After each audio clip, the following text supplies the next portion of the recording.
Hola, soy Vitalino Janel de la Facultad de Teología de la Universidad Jesuita Rafael Andívar, campus de Quetzaltenango, Guatemala.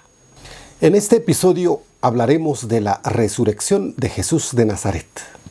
El contenido de este tema está formado por párrafos seleccionados de textos escritos por José Antonio Pagola, Sergio Armstrong y apuntes de clase de Mario Recancoj. Le invito para que se quede hasta el final. Comencemos. De Jesús a Cristo. Conociendo al Jesús histórico para llegar a proclamar al Cristo de la fe.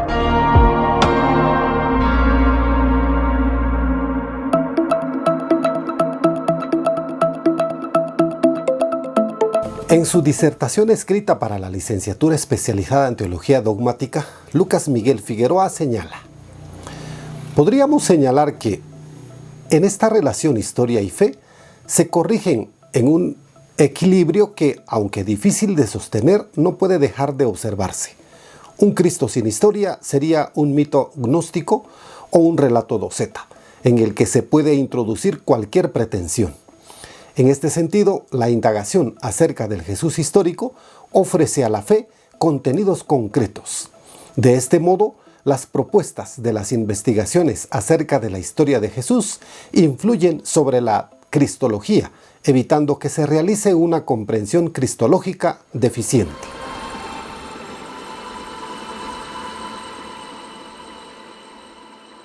Para entrar en materia de este último episodio de la primera temporada, citamos palabras de José Antonio Pagola acerca de la resurrección de Jesús de Nazaret.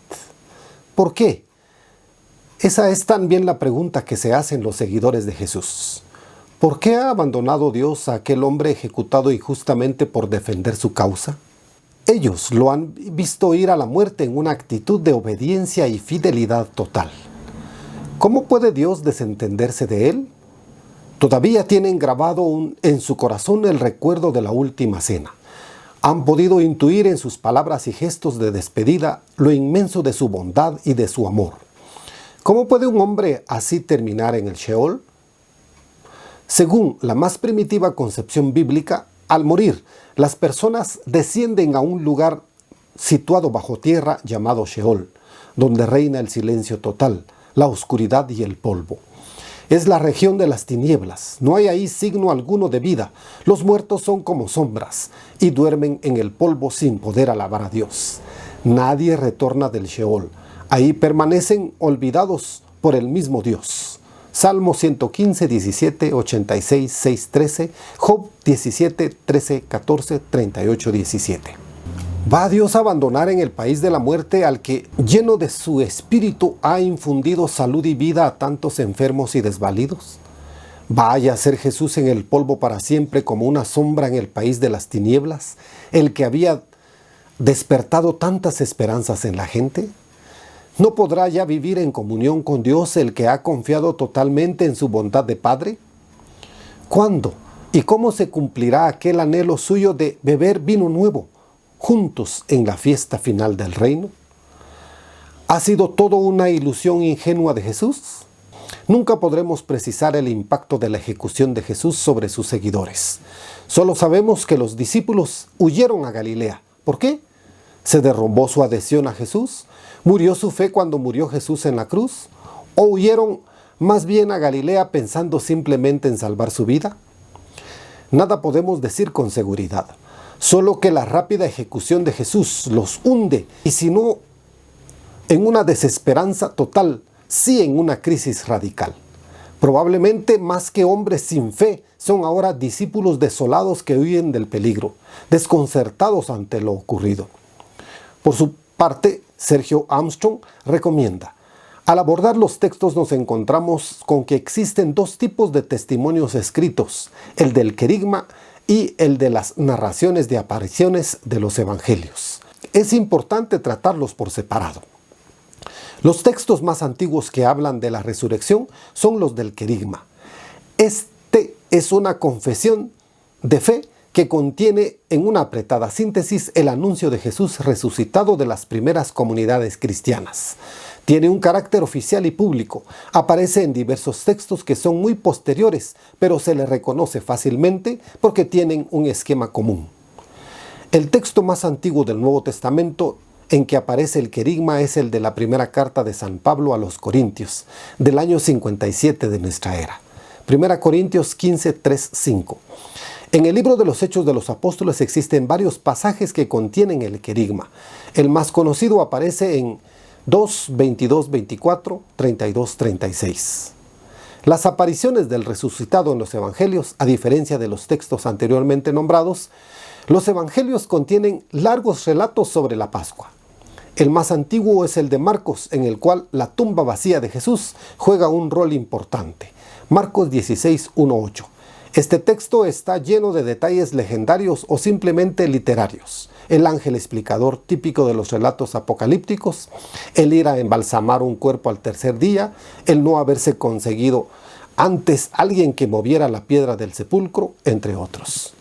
Sin embargo, los especialistas concuerdan en la historicidad de dos hechos, el de la tumba vacía y el de las apariciones en Galilea. El primero, porque el anuncio en Jerusalén de un Jesús resucitado no hubiera podido mantenerse un día si es que su cadáver hubiera permanecido en el sepulcro. El segundo, porque lo esperable era que las apariciones hubieran sido en Jerusalén y no en Galilea. En los 4 evangelios encontramos relatos más o menos largos de apariciones de Jesús resucitado. Ellos pretenden principalmente comunicarnos el significado salvador de la resurrección de Jesús y solo secundariamente el modo de esas apariciones. Por ello, discrepan bastante en detalles secundarios, lugar, orden, número y más. A pesar de sus diferencias, hay 3 elementos que son comunes a todos. Armstrong los explica siguiendo el relato de Juan 20, 11, 29. 1. Iniciativa de Jesús. Según estos textos, el resucitado es incognoscible por los hombres. Si llega a ser conocido es debido a una decisión suya de manifestarse, de hacerse captable por los sentidos humanos. 2. Reconocimiento. Los textos evangélicos nos presentan una fundamental identidad entre el Jesús prepascual y el postpascual. Su estado es diferente, pero se trata de la misma persona. Por eso atraviesa murallas, se hace presente en forma imprevista y sin embargo conserva las llagas de la crucifixión y come. Juan 21, Lucas 24, 41, 42. Y 3. Misión. La realización de las promesas de Dios en la persona de Jesús resucitado es algo para ser comunicado a todos los hombres. Por eso, el Maestro renueva la misión a los mismos discípulos que lo abandonaron y para ello les da la fuerza del Espíritu Santo. Volvamos a Pagola para ver cómo Dios ha intervenido para arrancar a su Hijo del poder de la muerte. La idea de resurrección la expresan con 2 términos: despertar y levantar. Los primeros cristianos emplean 2 términos griegos: egeirein, que significa despertar al muerto del sueño en que está sumido, y anistanai, que significa levantar o poner de pie al muerto que yace en el polvo del Sheol. Lo que sugieren estas 2 metáforas es impresionante y grandioso. Dios ha bajado hasta el mismo Sheol y se ha adentrado en el país de la muerte, donde todo es oscuridad, silencio y soledad. Allí yacen los muertos cubiertos de polvo, dormidos en el sueño de la muerte. De entre ellos Dios ha despertado a Jesús el crucificado, lo ha puesto de pie y lo ha levantado a la vida. ¿Por qué se dice que Jesús resucitó al tercer día según las Escrituras? ¿Es que ha estado muerto hasta que por fin Dios ha intervenido al tercer día? ¿Ha sido alguien testigo de ese momento crucial? ¿Por qué los relatos evangélicos hablan de apariciones el primer día de la semana antes de que llegue el tercer día? En realidad, en el lenguaje bíblico, el tercer día significa el día decisivo. Después de días de sufrimiento y tribulación, el tercer día trae la salvación. Dios siempre salva y libera al tercer día. Él tiene la última palabra. El tercer día le pertenece a Él. Pagola sigue interrogando: ¿en qué consiste la resurrección de Jesús? ¿Qué quieren decir estos cristianos de la primera generación cuando hablan de Cristo resucitado? ¿Qué entienden por resurrección de Jesús? ¿En qué están pensando? La resurrección es algo que le ha sucedido a Jesús, algo que se ha producido en el crucificado, no en la imaginación de sus seguidores. Esta es la convicción de todos. La resurrección de Jesús es un hecho real, no producto de su fantasía ni resultado de su reflexión. No es tampoco una manera de decir que de nuevo se ha despertado su fe en Jesús. Es cierto que en el corazón de los discípulos ha brotado una fe nueva en Jesús, pero su resurrección es un hecho anterior que precede a todo lo que sus seguidores han podido vivir después. Es precisamente el acontecimiento que los ha arrancado de su desconcierto y frustración, transformando de raíz su adhesión a Jesús. Esta resurrección no es un retorno a su vida anterior en la tierra. Jesús no regresa a esta vida biológica que conocemos para morir un día de manera irreversible. Nunca sugieren las fuentes algo así. La resurrección no es la reanimación de un cadáver, es mucho más. Nunca confunden los primeros cristianos la resurrección de Jesús con lo que ha podido ocurrirle según los evangelios a Lázaro, a la hija de Jairo o al joven de Naín. Jesús no vuelve a esta vida, sino que entra definitivamente en la vida de Dios. El evangelio de Juan no confunde la revivificación de Lázaro, que salió del sepulcro, atado de pies y manos, con vendas y envuelto el rostro en un sudario, con la resurrección de Jesús, que dejan el sepulcro, los lienzos y el sudario. Lázaro vuelve a esta vida llena de esclavitudes y tinieblas. Jesús, por el contrario, entra en el país de la libertad y de la luz. El maestro Mario Recancoj, en su cátedra de Cristología, hizo una recopilación de los significados que nos ayudan a la comprensión de la afirmación Jesús ha resucitado, en los siguientes términos. El crucificado está vivo, no ha quedado muerto, ha triunfado sobre la muerte. Dios no quería la muerte de su Hijo, la permite pero no la comparte, por lo que no le deja en la sombra de la muerte, pues Él es un Dios de vivos, no de muertos. Es el sí de Dios a la vida humana con dignidad. Significa que Dios siempre está del lado de las víctimas y contra la opresión injusta. Es la identificación de Dios con la historia de los vencidos y oprimidos, cuyo representante más claro es Jesús, injustamente sacrificado por los poderosos. Es la manifestación plena del reinado de Dios en el mundo, que interviene con justicia, paz y amor incondicional. Es la confirmación y apertura al reino definitivo.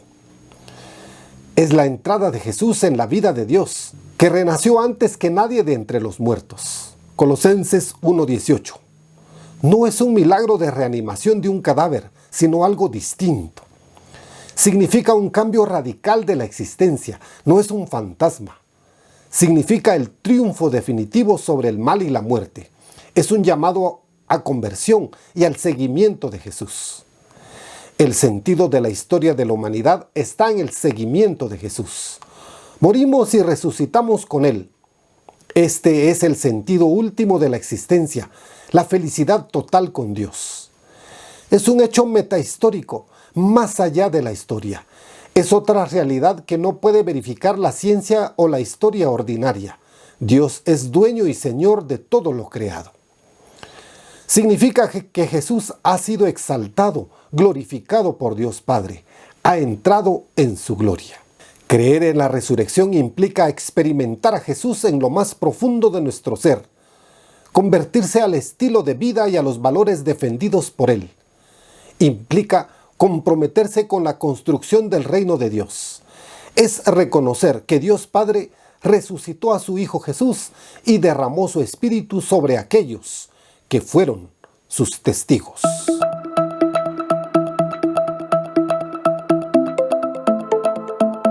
Hasta aquí el final de la primera temporada. Le invito para que esté pendiente de la publicación de la nueva temporada y sus diferentes episodios.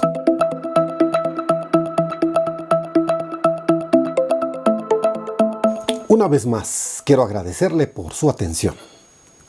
Y no olvide que debemos conocer al Jesús histórico para llegar a proclamar al Cristo de la fe con razón, sin fanatismos ni fundamentalismos. Hasta la siguiente temporada.